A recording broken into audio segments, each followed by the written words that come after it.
Welcome to my channel. यहाँ पे हम टॉपिक स्टार्ट कर रहे हैं इलेक्ट्रिक फ्लक्स। आइए इलेक्ट्रिक फ्लक्स करते हैं। Total number of electric lines passing through area is called electric flux. Electric flux क्या होता है? किसी एरिया से जितने नंबर ऑफ लाइन्स पास होती है, ठीक है। Total number of electric lines non passing through the area. भाई मैंने मान लिया कि ये हमारे पास एक एरिया है और इस एरिया से कुछ लाइनें पास हो रही, 1 2 3 4 5 6, इसे बोलूँगा इलेक्ट्रिक फ्लक्स। इलेक्ट्रिक फ्लक्स को डिनोट हम करते हैं, वो करते हैं इसे कहते हैं फाई कह सकते हैं इसको, ठीक है। इसका फॉर्मूला जो होता है वो होता है E और S के बीच में। अब इसका मतलब क्या है? इसका मतलब क्या है भाई, इसका फॉर्मूला क्या होगा? E dot S. एस हमारे पास क्या है? Surface area. और E हमारे पास क्या है? Electric field. अब फ्लक्स हमारे पास फॉर्मूला होता है E और S के बीच में, दोनों वेक्टर क्वांटिटी है। तो अब E और S कोस थीटा। यहाँ तक बात समझ में आती है। इसमें और भी चीज़, अभी और भी चीज़ है समझने की, वो ये है।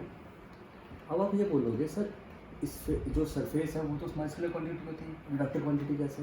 देखो वैसे तो स्फेयर जो सरफेस होती है हमारे पास वो स्केलर क्वांटिटी है, but we can consider it as vector when, कब? जब when we take it as area vector. जब इसे हम एरिया वेक्टर लेते हैं तब। तो एरिया वेक्टर क्या होता है भाई? कोई भी आप सरफेस के ऊपर अगर एक वेक्टर खींच दो, भाई ये सरफेस है एस, इसके ऊपर जो कैप होगी ना उसे हम बोलेंगे एन कैप। क्या बोलेंगे? N cap. एन कैप को बोलते हैं हम सरफेस वेक्टर या फिर नाम है इसका एरिया वेक्टर। जो एन कैप होती है, ये जो वेक्टर है, is always perpendicular to the surface होता है। तो इसका मतलब एस वेक्टर का मतलब क्या होगा? एस और साथ में इसका एक वेक्टर क्वांटिटी, वो क्या है? तो ये कहेंगे, ठीक। यहाँ तक बात समझ में आ गई होगी। तो हमारे पास बेसिकली जो फ्लक्स का फॉर्मूला है वो ये बना ई एस। इसको हम हटा के ले देंगे E S cos theta. Theta is angle between electric field and surface vector, या फिर लिखो आप इसको एरिया। तो यहाँ तक बात समझ में आ गई होगी आपको इलेक्ट्रिक फ्लक्स क्या होता है। तो इलेक्ट्रिक फ्लक्स क्या होता है? Total number of electric lines passing through the area is called electric flux. Electric flux का फॉर्मूला होता है phi equal to E dot S. E dot S को हटा के हम E dot S cos theta लिख सकते हैं। जो थीटा है एंगल है बिटवीन इलेक्ट्रिक फील्ड और एरिया वेक्टर के बीच में, ठीक। देखो जरा इसको।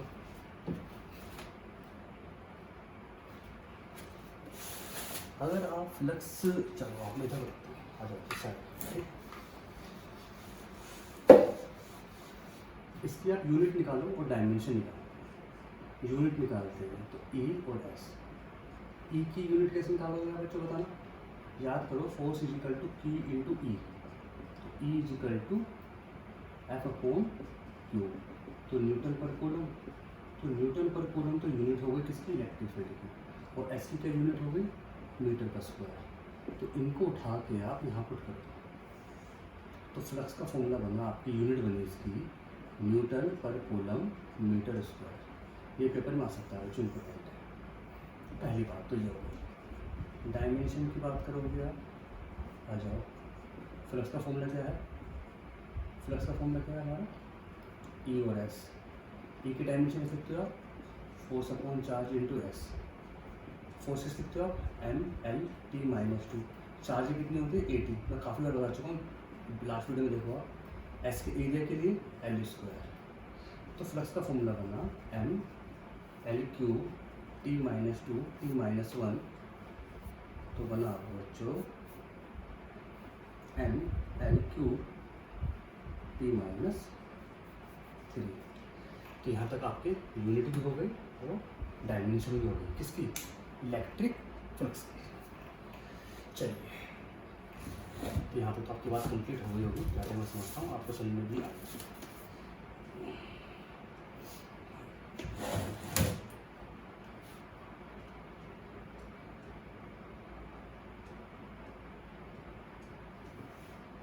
ठीक है, तो यहाँ तक हो गया, इसको जल्दी से उतार लो।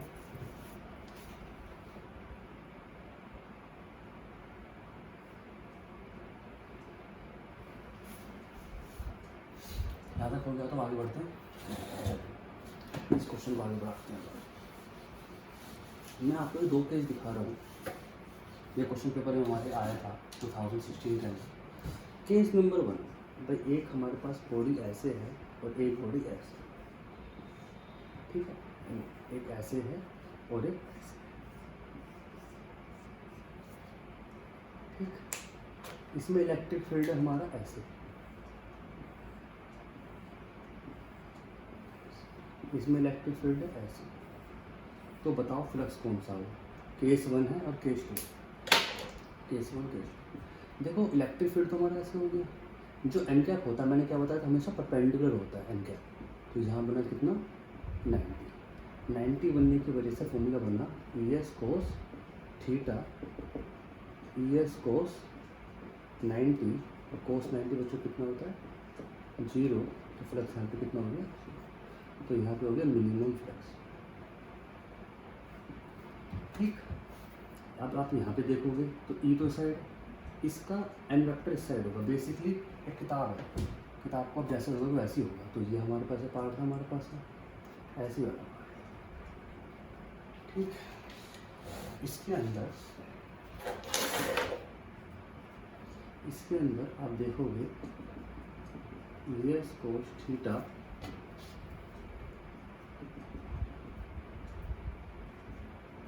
ई एस को, अब दोनों के बीच में एंगल कितना हो गया 0 हो गया, दोनों सेम डायरेक्शन में हो गए।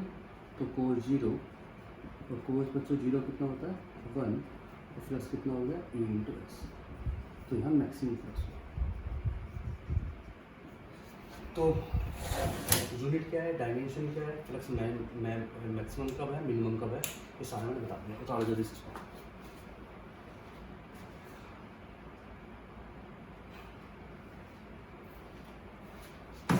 ठीक है, आइए यहाँ बताऊँगा।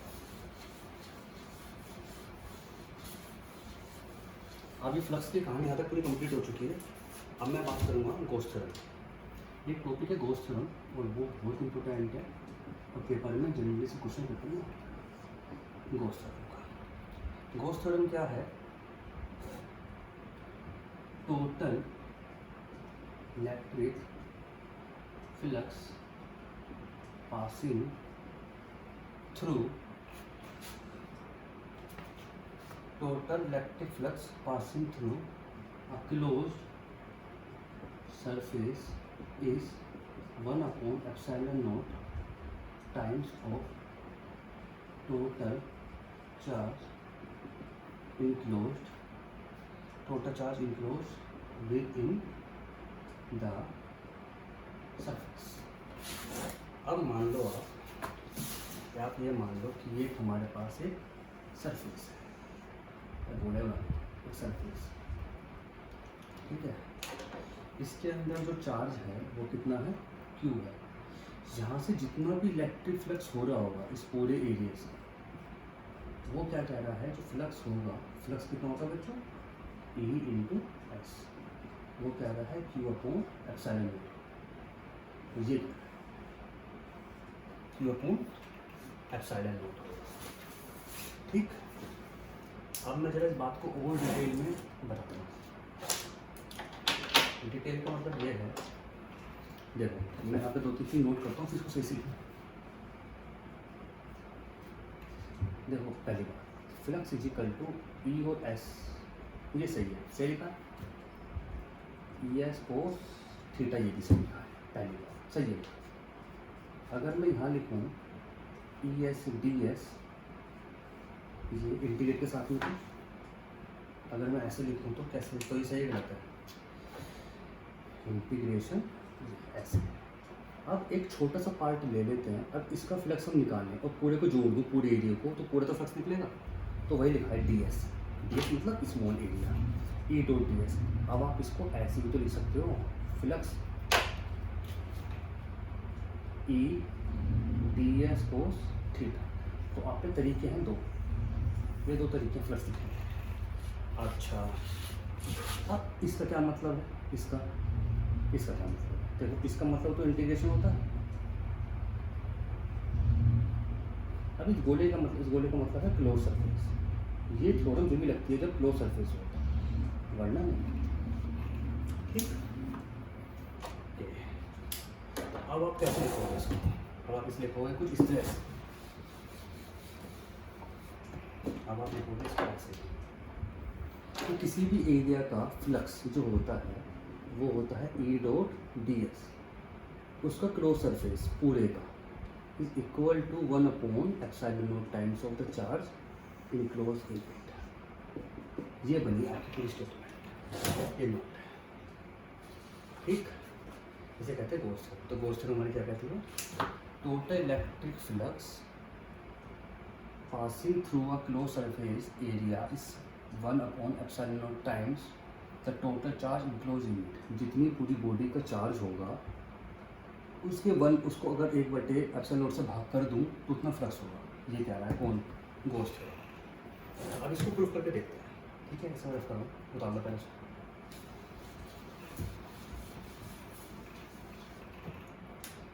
चलिए, गोस थ्योरम। तो गोस थ्योरम क्या कहते हैं बच्चों? कि किसी भी बॉडी का जो फ्लक्स होता है ई दो D S is equal two upon epsilon times of charge, ये होता है। तो उसका हम प्रूफ करते हैं। प्रूफ करने की क्या लोग, पहले आप एक बॉडी लेना। तो let S is a surface area of spherical body and U is charge enclosed of it. और इसमें भी चार्ज कितना है? चार्ज है Q। ठीक है, अच्छा, इसकी दूरी कितनी हुई? R। तो इलेक्ट्रिक फील्ड इसका बाहर जा रहा होगा। मैं एक छोटा सा एरिया ले लेता हूँ। जो डी एस है ना, वो स्मॉल एरिया जो है, जो डी एस क्या है? Small area, small area.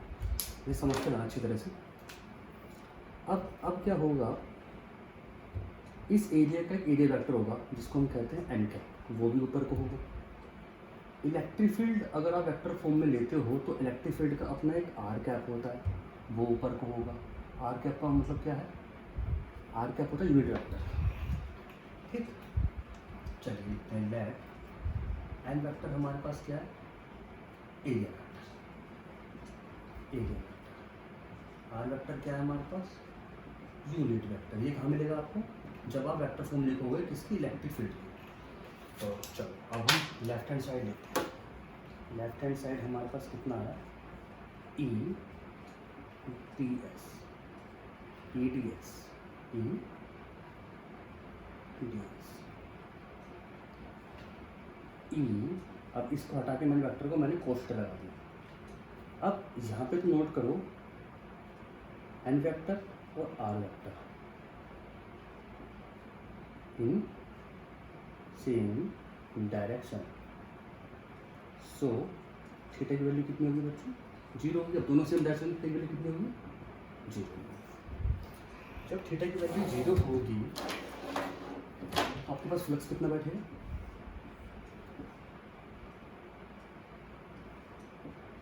ई डी एस कोस थीटा, ये चल रहा था आपका। ई डी एस कोस 0 होगी। ई एस कोस 0 कितनी वैल्यू होगी? 1। ठीक, अच्छा, इलेक्ट्रिक फील्ड आपने बाहर ले लिया, डी एस हो गया। इलेक्ट्रिक फील्ड कितना हो गया आपका? D S. अच्छा जी, इलेक्ट्रिक फील्ड का, अब यहाँ पे इलेक्ट्रिक फील्ड का फॉर्मूला कितना होगा? वो होगा 1/4 pi epsilon naught Q by R square पहली बात। जब आप इसकी वैल्यू यहाँ पुट करोगे तो कितना आ जाएगा 1/4 2 by R square into D S by into D S. और किसी चीज़ का डी एस कितना है यहाँ का 4 पाई आर स्क्वायर। इस साइकिल एरिया कितना है 4 पाई आर स्क्वायर। तो 1/4 pi epsilon naught R square Q into 4 pi R square. यहाँ से ये कर लिया तो कितना बचा क्यू अपॉन एप्सिलॉन नॉट। तो वो हमारे पास कौन सी साइड है राइट हैंड साइड। ये इसका प्रूफ है। प्रूफ देख लो कैसे करा मैंने। पहले लेफ्ट हैंड साइड भी ई dot D S. E dot D S लेने के बाद मुझे पता है कि एन कैप और आर कैप दोनों सेम डायरेक्शन के अंदर थीटा की वैल्यू कितनी होगी 0। ठीक है, एन कैप इधर आर कैप इधर। जब थीटा की वैल्यू 0 है तो उसकी वैल्यू यहाँ पुट करो। को 0 हो गया अभी तो ई डॉट एस आ गया, ई कॉमन बाहर आ गया। ई की वैल्यू कितनी है 1/4 by epsilon naught Q by R square. ये इलेक्ट्रिक फील्ड है वो यहाँ रख दिया। डी एस क्या है सरफेस एरिया। सरफेस एरिया कितना होता है गोले का 4 pi R square. Value put कर दो, काट दो, क्यू बाई एप्सिलॉन नॉट आ दो। यहाँ तक आपकी बात समझ आ गई, क्लियर। यहाँ तक कंप्लीट हो गया आपका दोस्तों। ठीक है, मैं अब करूँ उसको।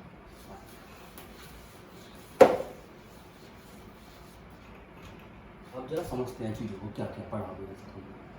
फ्लक्स होता है वो होता है हमारे पास ई और एस।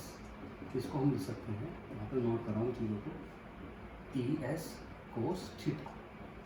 दूसरी बात है हम फ्लक्स को ऐसे भी लिख सकते हैं इंटीग्रेशन फॉर्म के अंदर, ऐसे भी लिख सकते हैं कोस 0। एक बात। दो बात। तीसरी बात गॉस थ्योरम क्या होती है। गॉस थ्योरम होती है कि किसी चीज़ का फ्लक्स जो होता है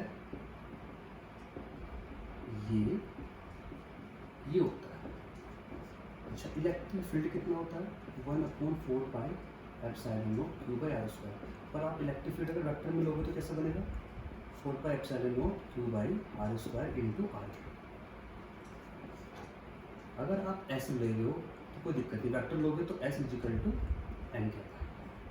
छठी बात, आर वेक्टर और एन वेक्टर हमेशा वन होते हैं। हमेशा कितने आते हैं 1 होते हैं। तो मेरे ख्याल से इतनी चीज़ें आपको पता होनी चाहिए। और अगर आप एक चीज़ और याद रखो तो ये याद कर सकते हो force is equal to charge into electric field. तो यहाँ से आपका पूरा का पूरा कोर्स हम कंप्लीट हो गया। देखो जरा,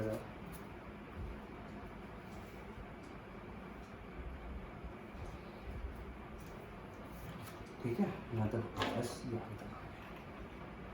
ठीक, एक टॉपिक है हमारा detection of the Coulomb's law from Gauss theorem. इसे भी खत्म कर देते हैं।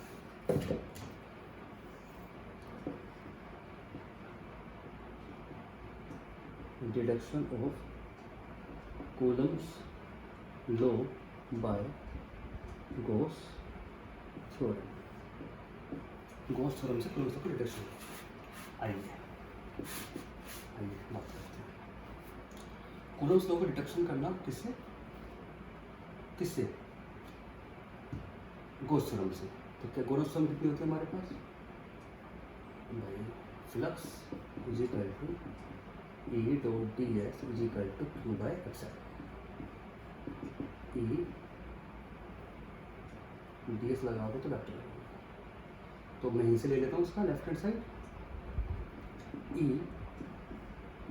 D S cos theta is equal to Q by epsilon naught. E D S cos 0 Q by epsilon naught, क्योंकि थीटा की वैल्यू कितनी बची यहाँ पे 0। अच्छा, इसका अगर डायग्राम पता कैसे बनाओगे, जो डायग्राम उसका वही डायग्राम बनेगा बिल्कुल सेम। ऐसे यहाँ पर आर, यहाँ पर क्यू, कोई छोटा सा पार्ट, बाहर हमारा ई के साथ में दो चीज़ें कौन कौन सी आर कैप और एन कैप परपेंडिकुलर लेके ऐसे। तो यहाँ तक बात समझ में आ गया।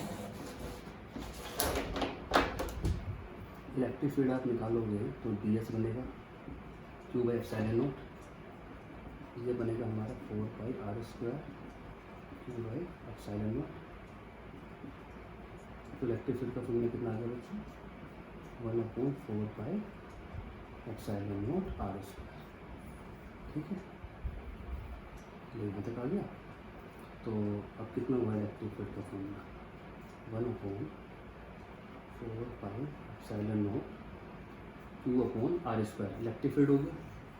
तो फोर्स कितनी हो गई, इलेक्ट्रिक फील्ड ये है तो फोर्स कितनी हो गई, फोर्स का आपको पता ही है, electric field into Q naught, और क्यू नोट आपके पास, इलेक्ट्रिक फील्ड आपके पास आएगी अपना 2.4 epsilon naught Q naught R square.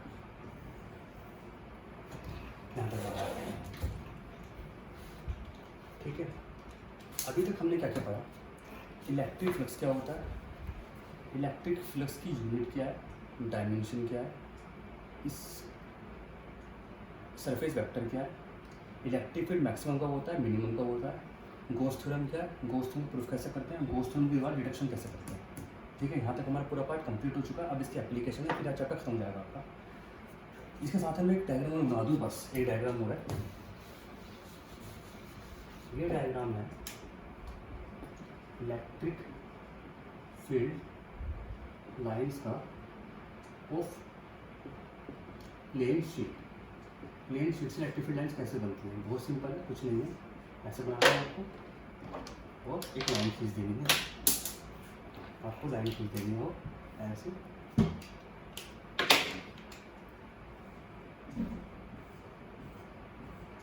That's ये क्वेश्चन हमारे पास 2015 में आया था पेपर के में। तो जहाँ तक मैंने पूरा कंप्लीट करा दिया बच्चों आपको मैंने सारा। अब इसके एप्लीकेशन, अब हम आगे क्या पढ़ेंगे, इसकी एप्लीकेशन ऑफ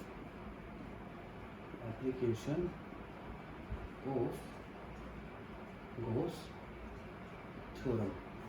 कौन कौन सी है, एक है लीनियर चार्ज डेंसिटी,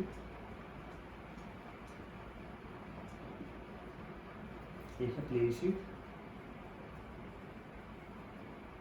और है स्फेरिकल शीट। इसे कंप्लीट करते ही आपका चैप्टर नंबर 1 खत्म हो जाएगा, फिर से नया करेंगे बहुत अच्छे तरीके से, ठीक है, समझ में आ रहा। तो यहाँ तक मैंने पूरा बात कंप्लीट करा दी, गॉस थ्योरम क्या होती है, गॉस थ्योरम प्रूफ क्या होता है, गॉस थ्योरम से कूलम्ब लॉ कैसे प्रूफ होता है, पेपर में आ चुका है ये 2017 के अंदर। ठीक, तो आप इसे पूरा अच्छी तरह करें, कंप्लीट करें इसको, फिर आगे बढ़ेंगे। Thank you for watching.